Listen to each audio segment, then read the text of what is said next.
Cole, welcome to the show. I'm delighted to finally have you here. Thank you so much for having me. We had one of my favorite ever pre-calls about 3 weeks ago, just before the Miami Formula One. And honestly, I was buzzing coming out of that, having mesmerized by your marketing ability and your marketing knowledge.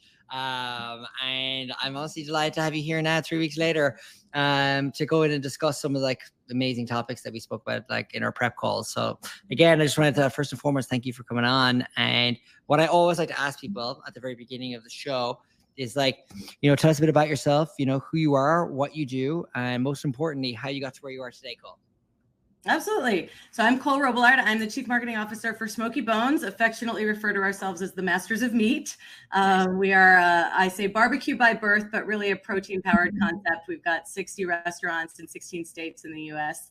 I have been here a little over 3 years. Prior to that, I spent 20 years on the agency side, but mostly working in food and beverage and restaurant and retail accounts. It's always been my passion. I love being in this space. I knew I wanted to go brand side at some point, but it just was going to be it had to be the right brand and the right opportunity. And Smokey Bones has really been such an incredible experience. It's been a wild ride being here over the last few years. So much we've done and so much we've accomplished in such a short time. Yeah, no, I mean, that's awesome. And I mean, 60 locations is I feel like I speak to so many businesses on this podcast and I'm like, God, if you're over, if you're 30, 60, 100, I feel like the first 10 are the challenging ones to kind of get right, the first 20, but you're really hitting your stride when you're kind of coming into that volume of stores. I mean, that's amazing. Is there what was it about, of all the choices, because I know you said you came from an agency background. It's funny, as do I. And I look at that and I kind of go, what was the reason why, what was the inflection point reason you're today's the day I want to go brand side? What was it about Smokey Bones that did it for you? Well, I actually had a little bit of a head start on my relationship with Smokey Bones when I was at an agency here locally that I worked with for several years. I did a lot of new business. And so I ran the restaurant vertical. I was very involved in all of the food retail and food service accounts that we had. And Smokey Bones was one of the businesses we pitched and won and brought into the agency. So I was very familiar with the brand. I started going to the restaurant, sitting at the bar. I loved certain things about the brand. I loved certain things about the menu. And then there were some things that didn't quite click for me. And this was probably 2016, 2017. So, I sort of started this love affair with the brand, but also had this feeling of this could be so much more. And so fast forward to 2019, I was already out of that role, but the team here at Smokey Bones brought an entirely new leadership team in 2019, totally refocused their mission, developed a new strat plan, and started thinking about how to appropriately staff the business for where they wanted to be, not where they were at that day. And so for a fairly small organization, started bringing in really heavy hitters from, our chief digital, chief technology officer, chief food and beverage officer, chief development officer, really bringing in best in class. And the gap was marketing. And so I started, I actually got connected with the head of HR who was conducting the search in February of 2020, started talking with them. And for some strange reason, in March of 2020, those conversations kind of died. And I went about my business. I was working in a different agency doing sort of experiential marketing, which was another sort of a wild pivot at that time because we could no longer do events and experiences. So we had to fully pivot and figure out how to do everything in the digital space, which was very exciting, but also very traumatizing at the same time.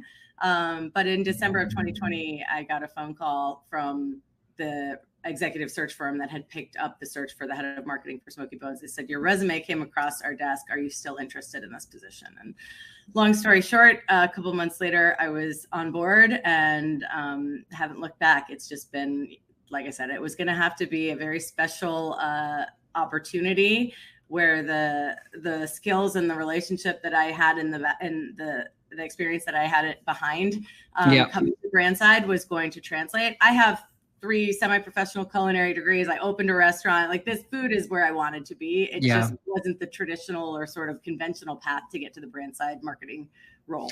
Well, you know what's interesting? I find that interesting in the sense that coming from an agency, and one of the things as somebody who was in an agency myself before, I always felt like all the different types of clients that I had, they all kind of fed into the sort of overarching sort of insight I had into the business of marketing per se. Like I had car clients and, pharmaceutical and gambling, they're all very random, but they all kind of like fed into like me understanding like how marketing, how humanity kind of works in oneself. I mean, it sounds so grandiose, but it's interesting, like coming from an agency side of things, very focused on restaurants there, that like you were quite a capture for Smokey Bones, like coming in with all that kind of background knowledge, insight, that like there probably wasn't a candidate out there. The other candidate probably looked like somebody like me. You know what I mean? Like, and it says like, I never worked in a restaurant. Do you know what I mean? It's like the difference. And I'm like, that's kind of amazing that they were able to like snag you, so to speak. And like, you've gone from strength to strength since you've come in. Like tell me, like, what was it like coming in and going brand side for like the first time? Like, what was it like when you came in and you were like, oh, okay, now I have to go and do this? Yeah, I mean, I think you kind of hit the nail on the head. When you're agency side, you get exposure to so many aspects of the business, but you don't have that much power to influence much beyond the campaign.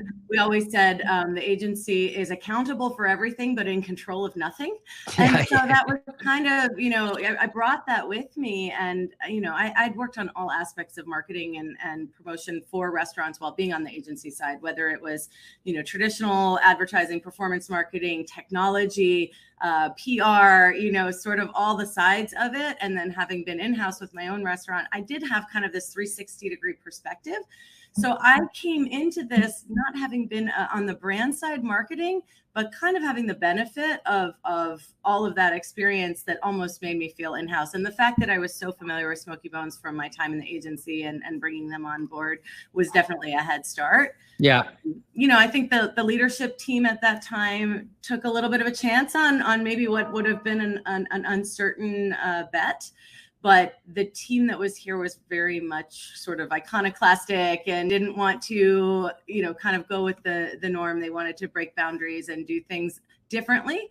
And I know they had candidates that were very sort of typical and lined up with what the expectation would be for someone coming into a senior marketing role at this type of organization, but they saw something in me and they took a chance on them. And I took a chance coming here and kind of making that leap. And like I said, I've just never looked back. It has been an incredible experience. Yeah. I mean, no doubt about it. And I mean, like, you've had such tremendous success in the marketing in the 3 years that you've been there already. I mean, you have your Meat is What We Do campaign, which is like obviously kind of a huge success for you. And then you also have like the Robert Irvine sort of collaboration partnership with him and his foundation. And I actually think what is super valuable for people to hear here is the notion of like seizing opportunity within marketing. Because I think this is probably the best example I have heard or seen in the hospitality business to date doing this podcast, of which there's probably been about 140 episodes, everybody, of people saying to me how to seize opportunity. And so can you tell people about this Robert Irvine sort of partnership, how it kind of happened, came to light, and where we are today with it? Absolutely. Well, 60 restaurants may sound like a lot, but our marketing budgets are still fairly small. And so we don't typically have the luxury of big spokesperson or sponsorship deals or being able to tap celebrities. It's kind of, we're very performance marketing focused and really have been in that digital space and trying to hone and make sure our dollars are as efficient and effective as possible. However, I'm always kind of looking for cultural opportunities or moments in time that we can kind of tag into. And last spring, the publication Tasting Table had published a roundup of Robert Irvine's favorite restaurants. And it was something that they interviewed him for. And he talked about Joe's Stone Crabs in Miami and Burns Steakhouse in Tampa and restaurants in Las Vegas and very high-end places. And little old Smokey Bones was here in the middle of it. And he actually said, I know it's odd to see a chain restaurant in a roundup like this, but I go all the time. The food is consistent. I know what to expect. They deliver a great experience, and I go there when I'm home. And he does. He goes to our Citrus Park restaurant fairly regularly when he's in town, which is, not that often. But so I saw that on Instagram and talked to our team and said, would he ever do anything with us? And everybody at first kind of said, it's going to be millions of dollars and probably not. But I did a little digging, and Robert Irvine has a foundation, the Robert Irvine Foundation, which benefits military, veterans, and first responders. And we have an ongoing commitment to the military and veteran community. We do at the time we were doing a 10% discount that was ongoing for active duty or retired military. And every year at Veterans Day, we do Vets Eat Free. So I kind of thought about this a little bit differently and reached out to his team and said, Robert wrote such nice things about us in that article. Would he ever consider a collaboration of some sort? Full disclosure, we don't have a lot of money for a sponsorship or endorsement deal, but maybe we could get creative around the foundation. They wrote me back within an hour, said, contact this person. I sent an email to that person. He called me within an hour. It was everything just kind of came together really naturally. And so long story short, we worked with Robert and his team to put together a promotional meal that we launched in the November-December window, holiday area, but also kind of kicking off around Veterans Day. It was called Robert's Rib Feast, and a portion of the proceeds from that meal went back to the Robert Irvine Foundation to benefit the military community and first responders. And we committed to a minimum of $100,000 for that, and that was kind of the initial part of the partnership. We put it all together in the span of a few weeks, really. And also as part of it, Robert did an event with us at our Citrus Park restaurant, the one that he frequents. It was one of his events that he's very active in doing these around the world, really. And it's called Breaking Bread with Heroes.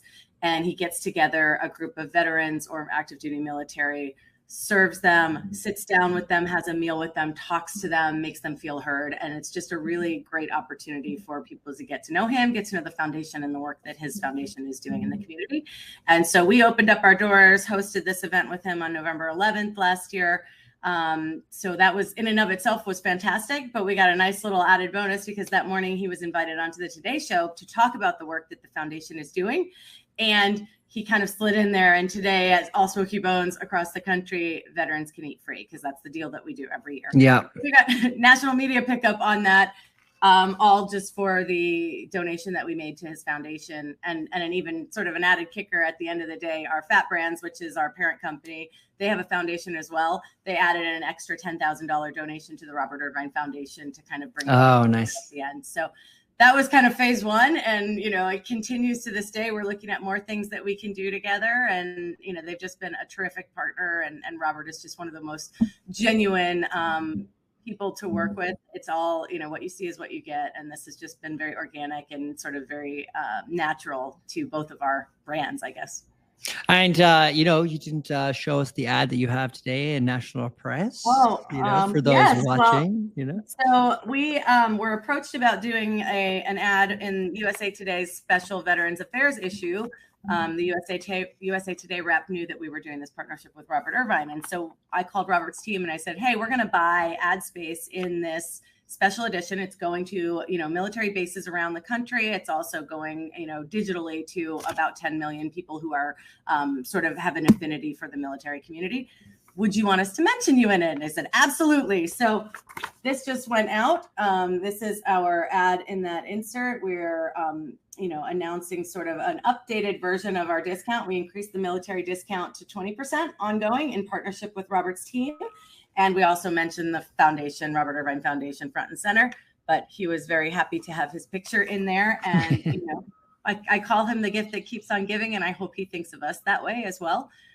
Like I said, it has just been the most organic partnership. It wouldn't work if he was just somebody we were trying to, slap him on our brand. But he actually goes to our restaurant. I actually made a plaque for him that goes on the corner of our Citrus Park bar in Tampa, and it says, you're sitting in Robert Irvine's favorite seat. Don't worry, he'll let you borrow it. But since you're sitting here reading this, Robert wants you to know, order the ribs. Trust him on this. Oh, the ribs look pretty fantastic in that photo. I'm gonna have to drive up. I've actually never been to Boca Raton or up to. There's none in Miami, I've noticed. Plantation is our farthest south. It's I gotta drive from Miami, I gotta schlep up there, but if I'll take an invite. You might know somebody who can get you in. Exactly. But I think the concept of seizing opportunity in marketing is I think in the hospitality space even more relevant than I think the very first time I think that people really kind of caught fire to that was that Oreo dunking in the dark during the Super Bowl that was stolen from the 49ers. And if you remember. That's I terrible. do remember. Yeah, the Baltimore. But it's funny because that obviously showed people how simple it can be. And, we say how simple, and we know there's PR teams and everything behind that. But in the concept of like, you can react to things. And obviously, as time has gone on, like we see this over and over again on social, and like how receptive people can be. And I think that's just a great example of like knowing that somebody just goes to your business, keeping an ear to the ground of people like saying like, yeah, I actually love going to Smokey Bones. Yeah, like, I mean, it's not like a one-off kind of unique kind of restaurant or whichever. Yeah, it's kind of like one of 60 locations, but I love the food there, and being able to go, oh, thank you so much. Like we'd love to talk more about this, and just chancing your arm, as you say in Ireland. You know what I mean? Like, does that phrase exist over here? Or do we say chance your arm? Like when you kind of, yeah, you're kind of like, it's kind of like, when you kind of just like, nothing gained, nothing lost, like nothing ventured, nothing gained, like being able to do that. And he was so receptive, and now you've over a year of a partnership with them, and it's just going to grow and grow, just like seizing that kind of opportunity. Because you'd mentioned something about Red Bull as well, similar to that, where you kind of reached out to them. And again, like blows my mind because it's like an adjacency to your kind of business, but it's like, yeah, like as in what we've a right to play, Yeah. Well, I think probably in the saying that you have, you miss 100% of the shots you don't take, right? If you don't ask, you never know, right? And that's what I think the lesson was from the Robert Irvine outreach was, I didn't know how actually involved he was in all of, his social and all the different channels, but he's watching everything. He's paying attention, and he said, call them. So similarly, I'm a huge Formula One fan. You got that. Red Bull, I oversee part of our beverage program. I do the marketing for the beverage program and some of the collaborations and partnerships. And so Red Bull is one of our best partners. We love working with them. We feature Red Bull cocktails on our menu and obviously sell the Red Bull drinks.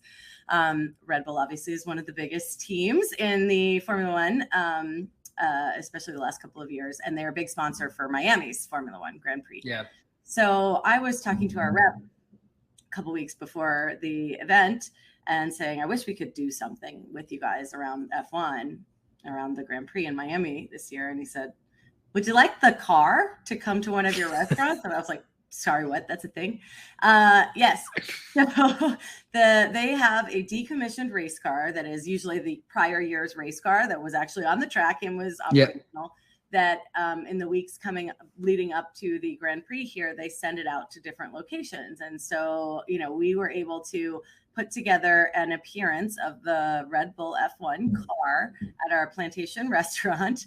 We set up kind of a parking lot party, and we had a radio remote come in here. Doc Reno from 105.9 came in and did just live from the parking lot, live remote, and then we did giveaways, and we had just kind of a fun day there. We had the racing simulators inside the restaurants. We did a special menu where we had specialty cocktails like a Red Bull Racer and things like that on there. And it was just a really fun event. And we, it was 3 weeks leading up to the race itself, which was great because it was in that sort of the momentum was starting to build up around F1. And so we got tons of media pickup around that and just a lot of general goodwill. I mean, a lot of people don't have access to that type of, to see the car up close and personal like that. It was a really neat experience. And, we were really grateful to be able to do that. And we put a little bit of media support behind it. But again, it was a thing that just, as part of our partnership, they kind of leaned in and gave us the assets that we needed to make it successful. And we supported it. And then obviously we're featuring their drinks and specials on the menu so that we could sell a lot of product. Yeah, no, it's awesome. And I just love how opportunistic it is, and it's like, it's being able to like execute on a kind of unclear vision. You're like, oh, there's a car? Cool. Let's figure out what we can do with the car. Yeah. You know what I mean? And make an execution happen. And I just love how dynamic that is. And I love hearing that because I'm like, that's so inspiring. I think like, I guess, as a marketing person, I'm like, of course, I mean, this is marketing, you know what I mean? But it's like, I feel like for people that like who would be listening to this, it's like, oh, you have a right to play with the Formula One car. You know what I mean? Like you can, you know what I mean? Like you can do it. It's funny because I mean, it's very different than the Robert Irvine partnership, but it's kind of a similar concept. And like we became F1 adjacent. We couldn't really have that partnership with Formula One. But because we had the Red Bull F1 car there, we actually reached out to the Formula One team, legal team, to make sure that we weren't saying anything we couldn't. And they said, as long as we were saying the Red Bull Formula One car or the Red Bull F1 car, we were allowed to use Formula One or F1 in that context. So that gave us license to align ourselves with this huge event that, it's the third year of the Miami Grand Prix. Formula One's the second fastest growing sport in the country. There's a huge following. We now have Vegas. There's 3 races in the US each year. And so it's just getting bigger and bigger each year. And to be able to just have some sort of relationship with it and associate ourselves with it. I always call it, I say we're punching above our weight class, right? And I love that. I love finding those moments and being able to do that and kind of borrowing or leveraging equity from other brands or other properties. In a way, like I said, that feels organic and feels like it belongs there. If Red Bull wasn't already our partner, it didn't really make sense. If Robert Irvine didn't go to our restaurant, it didn't make sense. So it's about finding those moments and really, leaning in and not being afraid to fail. Sometimes an idea doesn't necessarily make sense. Doesn't mean you have to stop or you get hit with a roadblock and it doesn't work. It shouldn't deter you from trying again. Totally. And I mean, it's just that your whole ideology speaks so many volumes to me, frankly. I'm like, everybody needs to soak this up. I would imagine if you were in another kind of, somebody else was listening to this that had a brand of similar size, it's like, please be inspired by this, please. I'm hearing this and I'm like, this is kind of how I think about it, which is just if the opportunity presents itself, just run with it. You have enough smart people around you that can help you execute it. And if it fails, so what? You tried. Do something else next time. You know what I mean? It's it's nothing ventured, nothing gained, I think, one of the things I did want to ask you as well, you know what I mean? And because you're a fabulous woman in leadership here in this space. And clearly you are, you know what I mean? She's your record, your track record, no pun intended, your track record, because we're talking about Formula One, speaks for itself. And, we obviously invited you onto the pod because not only are you a fantastic marketer and not only are you a fantastic marketer in the hospitality business, but also you're a fantastic actual woman leader in the hospitality space yourself. And it means a lot to you to be in a position like that. We were talking before that you were in Danny Klein's women's advisory group, that your mentorship is a big deal for you. And I'm curious, do you want to talk to us about what it means to be on that advisory group, why you wanted to be there in the first place, and what your kind of role or vision for that is? Yeah, absolutely. Well, I came into this industry, which is, been a bit of a male dominated at the top, certainly changing now. And there are a lot of people that want to help continue to make those changes. So Danny Klein from FSR and QSR Magazine, wonderful person, last fall did a conference in Atlanta. And as part of the conference had a couple of sessions where it was focused on women in restaurant leadership. There was a meet and greet, a happy hour, and then just kind of a, getting people together for some mentorship opportunities. And did not expect to have anywhere near the turnout that he did for that. And so, I was invited to be part of that group back then. We had such an overwhelming response that Danny thought it was something we should maybe continue. And so he founded kind of a much more robust platform called Women in Restaurant Leadership, which we affectionately call it Whirl, and did the first ever conference in February in Nashville, where it brought, female leaders in the restaurant industry, focused a little bit on marketing, but it was also other service areas as well, and brought them together in a safe space where people could connect with other leaders, find out about their journey, find out about what it's like to be a woman in this in this space and how they've gotten to where they have. And it was enough of a safe space that people were not, even junior people were not afraid to kind of ask those questions. And so that was kind of phase one, or I guess I'll call that phase two, really, of this group. And we're continuing onward. There will be, the conference again in the fall. We'll have a lot more around that. And then we're just turning it really into a platform. So it's an incredible group of women. I'm inspired and honored to be among them. And just the work that Danny is doing and that this group is doing, I think is, it's a great time for it in this industry. And there's such a hunger for it, no pun intended, that I think it'll continue to grow and evolve over time. So it's exciting. I'm very glad to be part of it. Yeah, no, I mean, it's awesome. I mean, so many of actually of your peers from it have actually been on the podcast since. I mean, that's kind of, it almost was what inspired, I say almost because we were kind of like trying to figure out how to design like a program for our own take on women in leadership, which I'm very excited to say we'll be announcing, I think on the 3rd of June is like our, I think that's the Monday, where we're having a whole page dedicated to women in hospitality and data points and fun insights. I don't know if you want to say that all the data points are fun. I mean, some of the data points are like, oh, okay, we got a lot of work to do, but like, I guess like uncovering the rock, so to speak, you know, I'm very kind of keen, obviously, to discuss like obviously all those kinds of things. But I do think it's like super valuable. I mean, that first go, I mean, of the women in leadership, that was in Nashville, wasn't it? That you guys went to? Yeah. Like, I mean, just the caliber of people that were there, I mean, it was phenomenal. And it goes to show how much, you know, unbelievable talent in leadership, like that women have in the hospitality businesses. I guess to your point, where we think it's quite a male dominated kind of business, I think that's slowly kind of turning, but it's like these kind of events add visibility to such kind of, to dispel such notions. Yeah, absolutely. Okay. Yeah, no. So, I guess, you know, like on that as well, you know, like you talked about like mentorship as well. And like, do you mentor people? Do you have many mentees? You know, do you like find them, pluck them out of obscurity? Do they come to you on LinkedIn and they go, you're an absolute legend, I need you to be my mentor? Tell us about that.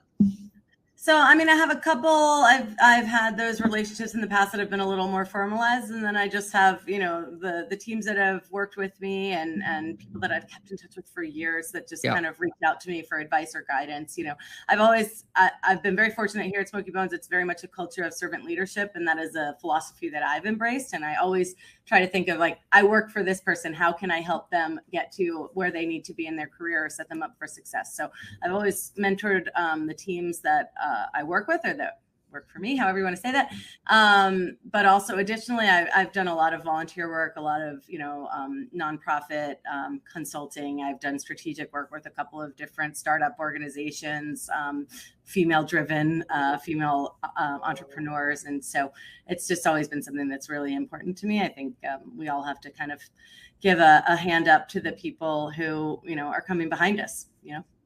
Yeah, no, totally. I mean, and I think like more than ever, I think like, especially in hospitality, but I guess obviously more and more obviously for like women, I think it's like super important to like be visible as like a type of mentor. I think, you know, that like being able to like give a hand to somebody who's like below on the ladder, wanting to come up, to see the visibility of such a leader like yourself, like in such a position of like leadership and authority. Like when you're on panels giving talks, you know, when you're like chief marketing officer of a 60 location business in 16 states, you know what I mean? You are like the sort of archetype for like what success in hospitality for women can potentially be, especially for those coming up, you know, as a type of inspiration.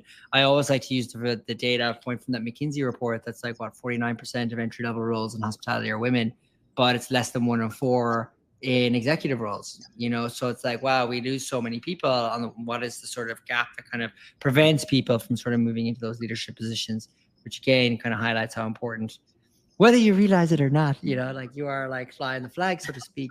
And it's like, you know, I'm like, that's why I'm keen to have these kind of conversations really, is be like, to give airtime to the fact that like, you know, you are in a position of like, you know, amazing sort of responsibility, and you are like a very much, I don't say an icon, because icon's obviously very much like kind of overblowing it, but in the sense that like for any kind of young person coming into hospitality, seeing kind of, you know, exceptional sort of, you know, leadership, exceptional performance in their role. Like, I mean, just what you talked about Smokey Bones alone with the Red Bull activation that kind of came from nothing, you know, the Robert Irvine activation that kind of came from like a chance, kind of happenstance kind of thing, being able to like speak about, you know, working in a brand that doesn't have a lot of money. Because it's interesting when we talk about like marketing, people think it's like, oh, you can do anything in marketing. And I'm like, nah, man, like there's like budgets that really restrict how you do things, you know? And it's like, again, you know, you're like, your entire background has been such like a kind of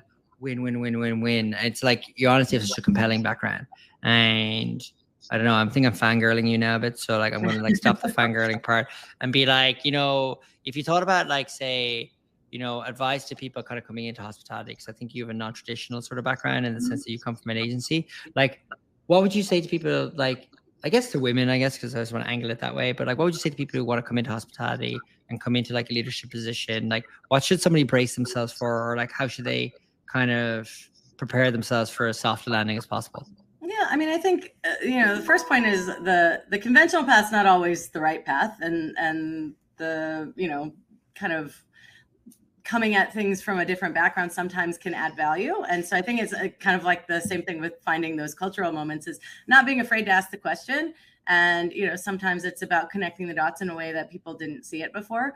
But new people coming into the industry, if you have no experience, there's so many resources. There are people like the Women in Restaurant Leadership that can always be available and a resource and kind of help guide their entry process.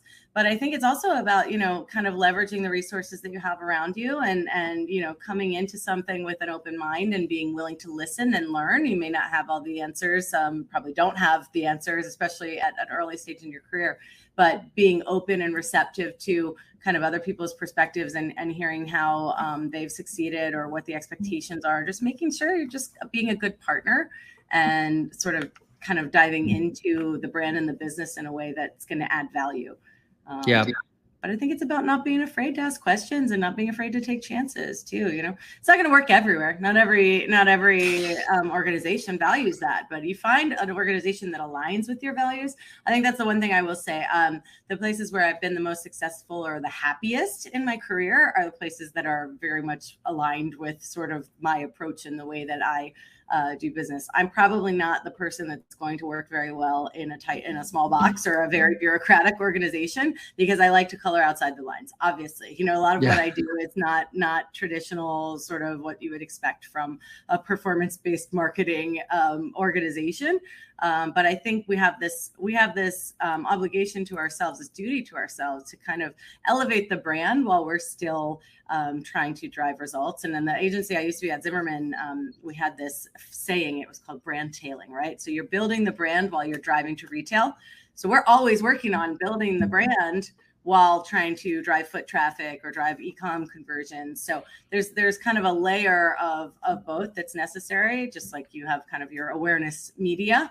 But I look at the partnerships and those sort of, kind of PR driven moments as really important to the brand and the business. And they just make us seem cool, Well, that's exactly it, and cool is like a cultural element within the organization. And it's like figuring out how to be cool. And I love the phrase you used, like we were chatting about 3 weeks ago, like, and you were saying like, everyone should write this down, marketing at the speed of culture. And that honestly resonated with me so much. Like I was thinking about that for the last 2 weeks. I was like, what a great phrase. I should really steal this. And because genius steals, And the reason why I say that is because like, like you can be good at marketing, but if you're not in a great culture that enables the great marketing, you'll never have great marketing. Right. Like to your point, you're in a performance marketing business that allows you to be like a type of brand marketer that can help you, that enables you to kind of color outside the lines, and that's a culture. That's a culture of like, that's a risk-taking culture. It's like, look, we need to do performance marketing, which is honestly, I hate performance marketing so much. It's not my jam. It's a necessary part of the funnel. It's a necessary. Without creating, you got to create the demand so that is as effective as it can be. Totally. So, you're absolutely right. It's an organization that not only enables it, but supports it, thrives on it, loves it.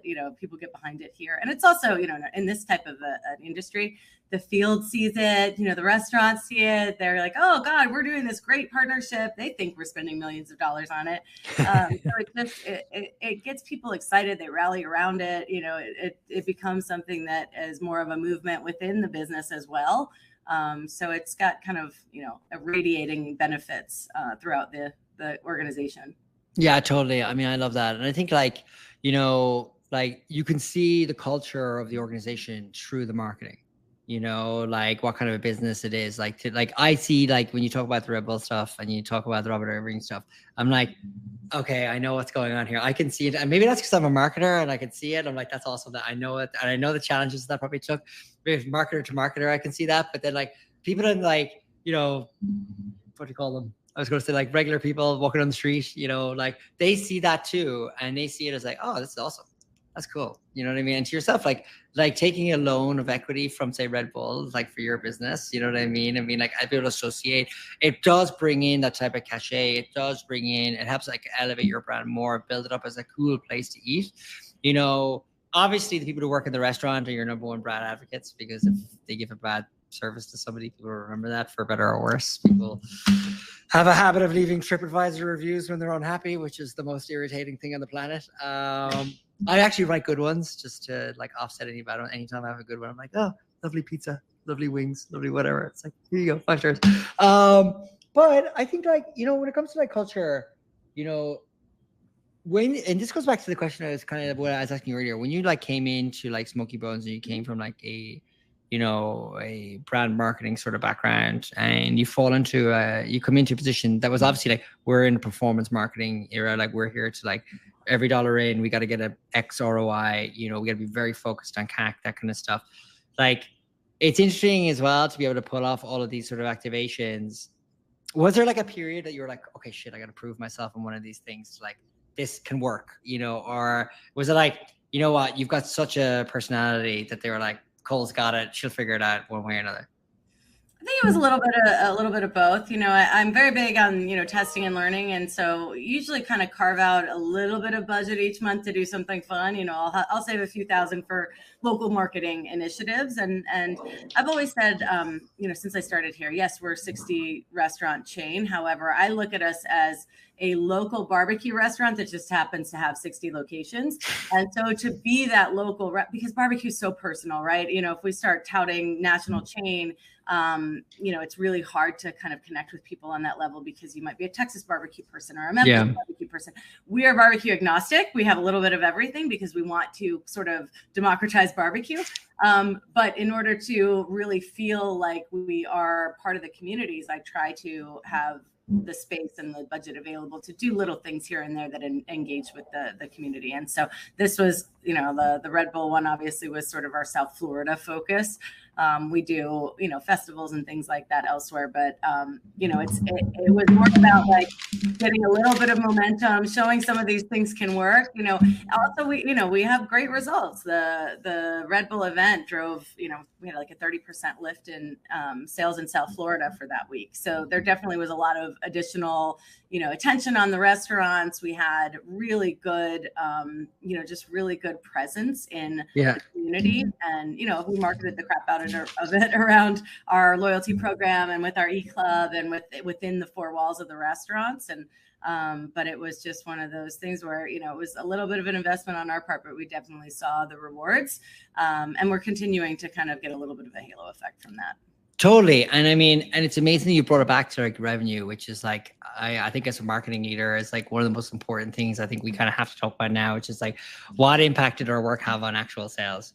And to be able to say that in that given weekend, there was a 30% lift in sales. It's like, yeah, that was the activation at work there, you know, which is like worth thousands and thousands. And given the investment, you're able to map out an ROI immediately and be able to show to the business, like the true value of like, you know, these kind of activations that are not necessarily like as simple as somebody clicks a loyalty email, clicks order online, and you have this sort of linear attribution for the marketing investment. You know, it's like, and that's something that I always like, I feel like I go off on tangents about it all the time, because I think like it just goes to show that running these sort of events can have the kind of impact, and having the patience to measure them and having the patience to execute on them is super valuable, rather than just like, we only run Google search ads because they're at the bottom of the funnel and they're just people looking for barbecue today. You know, we have crushed time here. I have to say, I mean, you know, we're at basically 40 minutes now. Can you believe that? That's 40 minutes. That's crazy. It always flies with you. Oh, you're far too kind. Far too kind. I would say, and last thing I always ask people is like, for those listening, what would you say to a restaurant owner operator listening to this about where would they start? If you had to say one thing to fix their marketing, what would you say? Oh, to fix their marketing, maybe their marketing's not broken. Well, most times it is. So what I find is it's not, well, depending on the size. Sometimes it's not broken. It's just not, maybe non-existent, you know. I think Yeah. a lot of smaller restaurants and operators think that they, you know, they don't understand media or marketing. And so they kind of don't dip their toes into it. They believe it should be organic. And to a certain extent it should. You know, I think with smaller restaurants, PR and events and local activations are far more important than paid media, because it's just really about kind of word of mouth and creating that sort of seemingly organic growth. And feeling like you're part of that community. But, you know, as you get bigger, obviously that doesn't always work, or it's not enough to continue driving the comp sales that you need. So, you know, I think it's about testing and learning and not being afraid to fail. Just fail quickly and move on. You know, we test stuff all the time. Every you know, quarter we've got a couple different tests that we're running, and some we find work terrifically. Some we find don't, you know, maybe that's not right for us. You know, and I would say probably don't go too big too quickly. You know, if you have 4 restaurants and they're in 4 different states, don't do broadcast television. That's not ever gonna pay off, right? You know, you have to think about what the ROI is going to be based on, you know, kind of your footprint and the size of your business, and then plan accordingly. But I think it's, you know, don't be afraid to take risks and to do things that feel right for the brand and for your audience. And if you miss the mark every once in a while, it's not the end of the world. I think, yeah, as long as you're having fun with it and you know, like it doesn't feel like something that doesn't fit, you know, the guests will understand it, and they will hopefully come back, and you have more opportunities to engage them. And I also think the biggest part of marketing is getting it right within the 4 walls. You know, the experience inside, you know, all the money in the world, you can spend millions of dollars getting people in the front door. If you don't deliver a consistent and a quality experience inside the 4 walls, it doesn't matter. You will never get those guests back. So that's the most important thing. And we're super tight with, you know, operations and marketing here and culinary. We're all very much in lockstep, because if we are not all aligned, if the program doesn't sync everywhere, it doesn't matter how much money we put behind it. It's not gonna work. So I don't put anything out in the restaurants that ops and culinary haven't fully supported from a promotional standpoint. Yeah, and we all work together to think about how we're going to move the needle on the business, and that's important too. It's just kind of that synergy. That's awesome. Well, Cole, thank you so much for coming on the pod. You've been an absolute star. Thank you for having me. It's been such a pleasure.